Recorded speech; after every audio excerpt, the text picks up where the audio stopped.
चल unit number 6 plant water relation. आपल्याला प्लांटचं आणि वाटरचं कशा पद्धतीचं रिलेशन आहे हे बघायचं. आता मुद्दा समजून घ्या. कोणताही लिव्हिंग थिंग आहे, any living thing is need to water. म्हणजे लिव्हिंग थिंगला कोणत्याही वॉटरची गरज आहे. म्हणजे जेणेकरून आता बघा, एक लिव्हिंग थिंगचं तुम्हाला एक्झाम्पल देतो. आता बघा, लिव्हिंग थिंग, आता कोणतीही लिव्हिंग थिंग असो, ती लिव्हिंग थिंग प्लांट असो, ॲनिमल असो किंवा मायक्रो ऑर्गॅनिझम असो, कोणत्याही लिव्हिंग थिंगला वॉटरची नीड आहे. नीड म्हणजे गरज. बिना पाण्याशिवाय कोणतीही लिव्हिंग थिंग त्याचा ग्रोथ करू शकत नाही, त्याच्यानंतर रिप्रोडक्शन करू शकत नाही, त्याच्यानंतर आपला डेव्हलपमेंट करू शकत नाही. आता समजलं की कोणत्याही लिव्हिंग थिंगला वॉटर लागतं. तसंच आपल्याला फक्त पर्टिक्युलर युनिट नंबर 6 मध्ये हा मुद्दा घ्यायचा की कशा पद्धतीचं वॉटरचं आणि प्लांटचं रिलेशन आहे. आता याच्यामधून घेत असताना पहिलं तुम्हाला त्याने काही प्रश्न विचारले की कॅन यू रिकॉल, काही रिकॉल करा म्हणून राहील. आता पहिला प्रश्न असा आहे, which are the various part of plant. प्लांटचे कोणकोणते व्हेरियस वेगवेगळे पार्ट आहे. आता तुम्हाला लक्षात आलं असेल प्लांटचे पार्ट कोणकोणते आहे. आता तुम्ही सांगू शकता की प्लांटचे पार्ट, लीव्ज नावाचा एक पार्ट आहे म्हणजे पान. दुसरा पार्ट आहे स्टेम. तिसरा पार्ट आहे रूट. चौथा पार्ट आहे फ्लावर. पाचवा पार्ट आहे फ्रूट. अशा पद्धतीचे various part of plant body.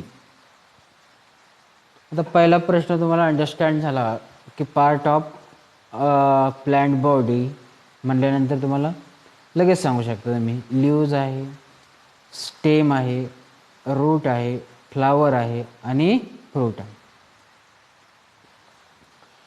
आता त्याच्यानंतर question number 2, what are the function of various part of plant body. म्हणजे प्लांट बॉडीचे कार्य कोणकोणते. आता हे समजून घ्या. हा झाला पान, लीव्ज म्हणजे पान, स्टेम म्हणजे खोड, रूट म्हणजे मूळ, फ्लावर म्हणजे फूल, फ्रूट म्हणजे फळ.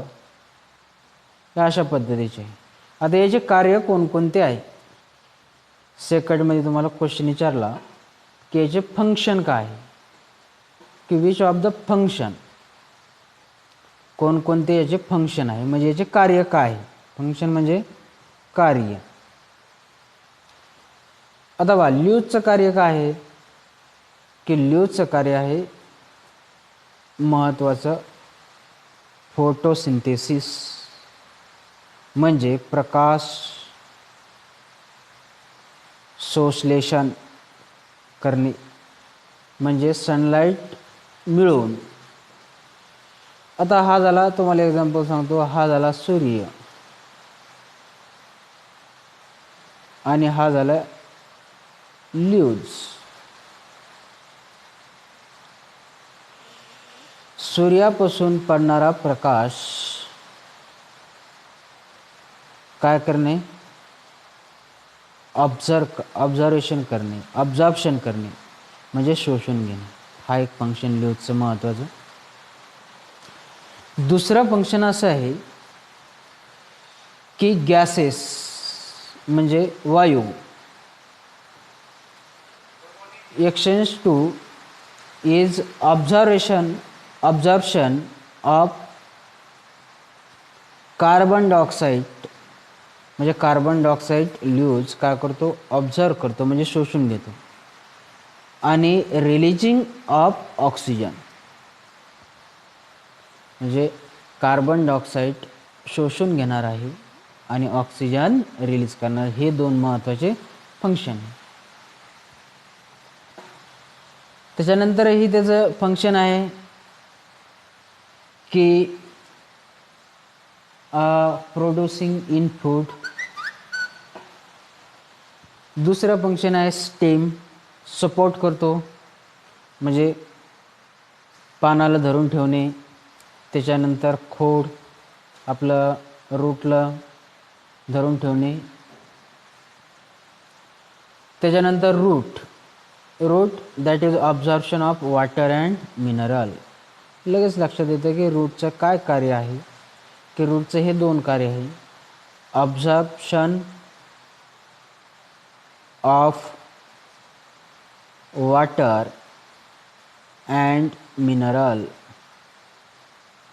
रूट काय करणार आहे की पाणी शोषून घेणार आहे आणि त्याच्यानंतर काही मिनरल म्हणजे खनिजे शोषून घेण्याचं काम करणार आहे.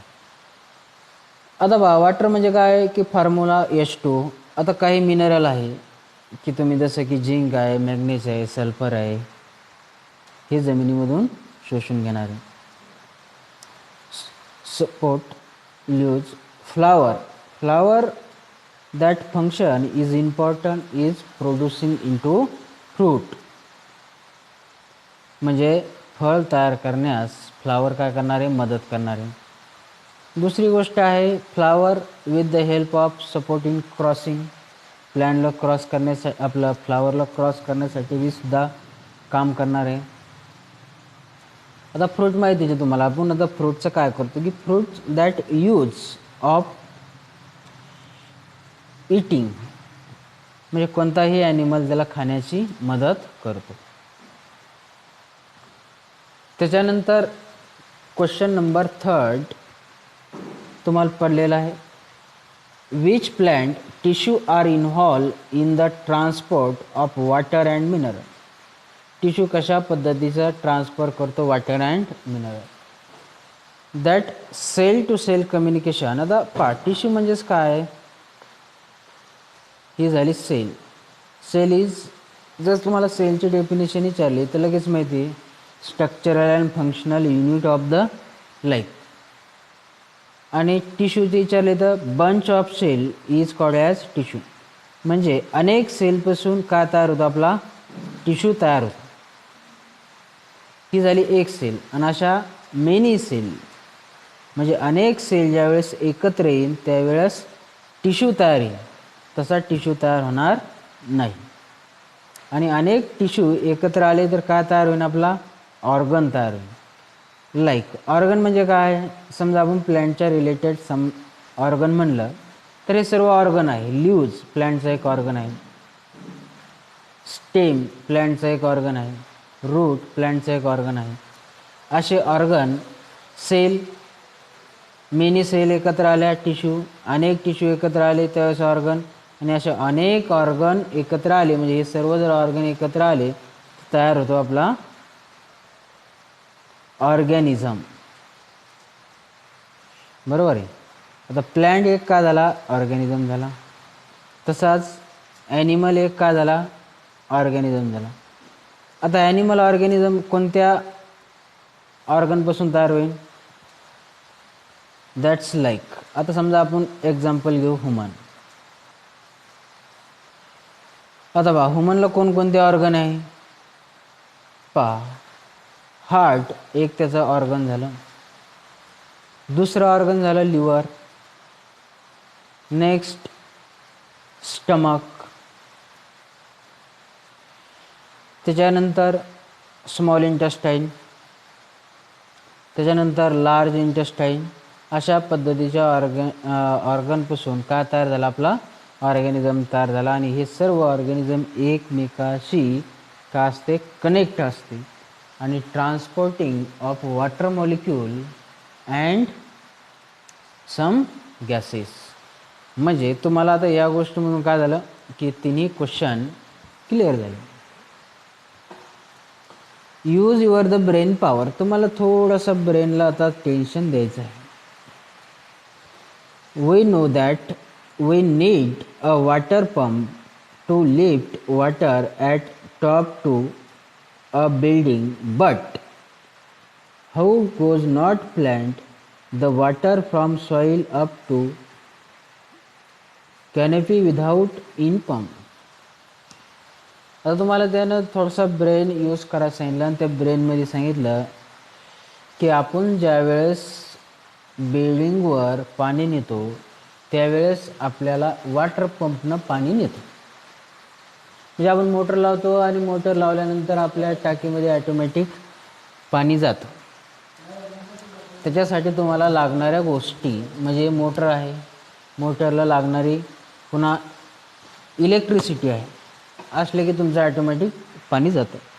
परंतु प्लॅनला अशा पद्धतीची काहीही सिस्टीम नाही, तरीसुद्धा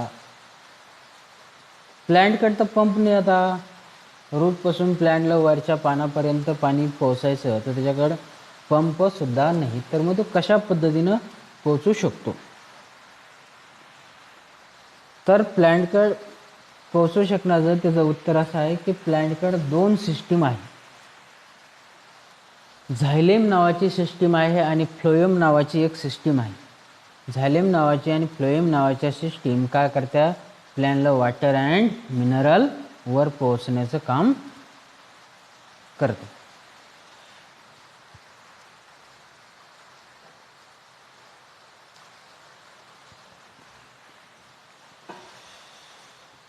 तर आता या दोन आता तुम्हाला